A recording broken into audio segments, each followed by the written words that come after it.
Alors, bonjour et bienvenue à cette capsule vidéo. Ici, nous allons parler de trois gros problèmes qui plombent et tuent les business de la plupart des Africains. Il est important de dire ici, par exemple, que les Africains sont des porteurs de très merveilleux projets. On va penser, par exemple, que ce soit Dangote, et il y a beaucoup de richissimes milliardaires qu'on connaît, que ce soit en Afrique francophone, mais aussi en Afrique anglophone. Cette vidéo n'a pas vocation, par exemple, de dire par exemple qu'on ne fout rien en Afrique, mais tout simplement pour dire que la plupart, lorsqu'on analyse les chiffres, la plupart des éléments qui plombent les business en Afrique, c'est ça que je veux parler. Il n'y a que trois que j'ai pu énumérer. Mais aussi, il faut savoir que dans tous les pays du monde, il y a des startups qui naissent chaque jour et meurent chaque année, qui ne font même pas. D'ailleurs, même quand on dit la durée moyenne de vie d'une startup ou alors d'une entreprise est de 2 à 3 ans max. Mais qu'est-ce qui plombe souvent ces entreprises-là? C'est de ça qu'il est question. C'est donc ça qu'on va parler sur cette capsule vidéo. Mais avant de continuer, je vais vous inviter à vous abonner massivement à cette chaîne et à cliquer sur la cloche de notification pour ne rien manquer de nos prochaines productions. Parce qu'il faut savoir que nous sommes là pour l'éveil africain, pour que tous les Africains se réveillent et se fassent entendre, mais également développent des initiatives qui permettent à l'Afrique et à tout le monde d'en bénéficier. L'un des gros problèmes qu'on rencontre qui tue, par exemple, les business des Africains, c'est quoi? C'est l'absence de vision stratégique. Quand on parle de vision stratégique ici, c'est quoi?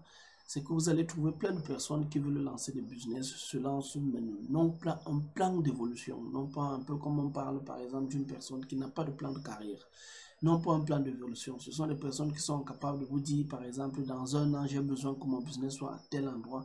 Dans 5 ans, j'ai besoin que mon business soit à tel endroit. Et dans 10 ans, j'ai besoin que mon business soit à tel endroit. Ou alors, pour le dire autrement, soit des personnes incapables de vous dire, par exemple, à court terme, j'ai besoin de ceci. À moyen terme, j'ai besoin de ceci. Et à long terme, voilà comment ça va se passer. Ce sont des personnes également incapables de vous dire, par exemple, que voilà tel nombre de ressources que j'ai besoin pour atteindre tel cap. Voilà tel nombre de ressources que j'ai besoin pour atteindre tel cap.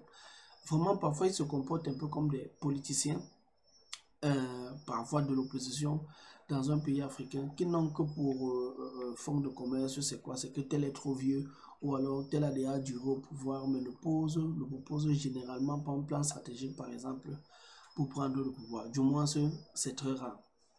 Ce n'est pas le seul. Le deuxième élément, c'est quoi? C'est un marketing insuffisant.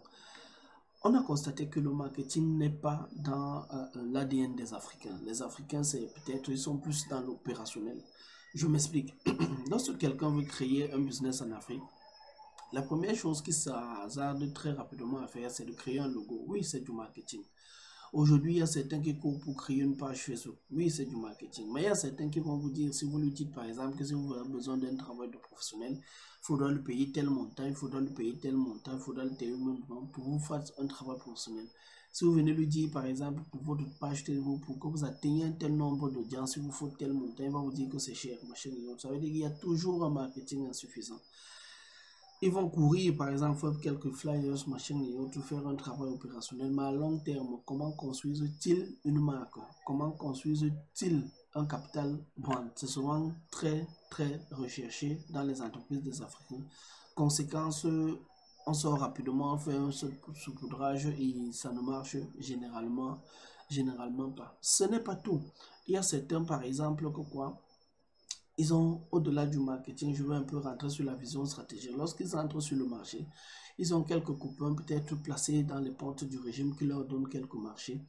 Mais après avoir eu ces marchés-là, ils n'entrent pas dans la conquête réelle du marché et tout. Et ça pose toujours que lorsqu'on enlève ces points du régime ou alors lorsque leurs partenaires d'hier ne sont plus aux affaires, qu'est-ce que devient l'entreprise? Elle meurt directement. Comme dernier élément, la mauvaise gestion financière. Je parlais tout à l'heure, par exemple, des amis qui créent une entreprise, qui ont des amis peut-être qui sont des pontes du régime. Une fois qu'on vous donne des marchés, qu'est-ce que vous faites? La plupart des gens courent souvent peut-être construire des grosses maisons de retraite, courent souvent construire, par exemple, jouer la belle vie, mais n'oublie que c'est l'entreprise qui a créé cette richesse-là. Il faut que l'entreprise vive, il faut que l'entreprise gagne en autorité, il faut que l'entreprise gagne en part de marché.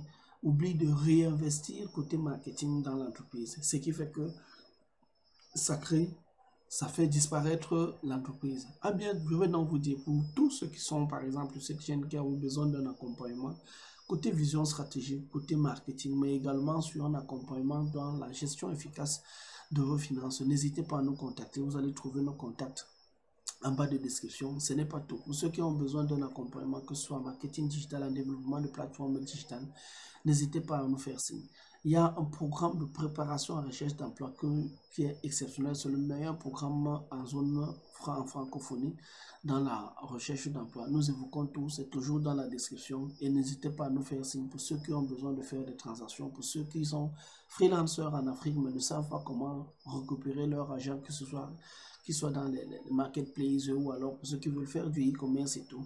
Et il y a une équipe opérationnelle qui est là, prête à vous attendre et à prendre le relais pour vous accompagner étape par étape dans le besoin. Pour ceux qui sont dans la diaspora, vous avez besoin par exemple des lobbyistes, des gens qui vous facilitent les accès, qui vous ouvrent les portes. N'hésitez pas, nous sommes également là comme pour vous accompagner pour tous vos projets. Ciao pour la prochaine capsule vidéo. N'hésitez pas à vous abonner massivement, surtout à cliquer sur la cloche de notification pour ne rien manquer, mais surtout partager nos contenus. Ils vont vous aider dans un avenir proche ou alors peuvent vous aider, peuvent aider vos amis et connaissances. Ciao!